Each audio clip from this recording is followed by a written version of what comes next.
Синоќа во библиотеката Ванчо Пркија во Виница беше промовирана втората книга на 91 годишниот Ангел Богатиновски со наслов Цртички од животот.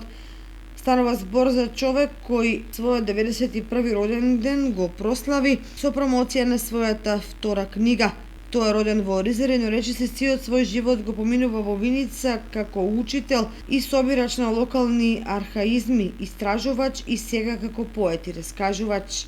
На промоцијата директорката на Виничката библиотека Лилјана Капевска истакна дека авторот останува книжевен споменик на еден изминат век изграден од мозаични цртички од љубов кон децата, учениците, семејството, кон сопствениот народ и неговата култура, како и кон работата.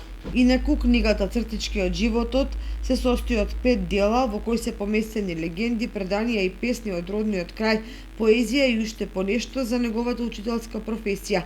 Има страници за неговата наголема љубов, како и страници посветени на жената. Книгата е отпечатана во 500 примероци со поддршка од општина Виница.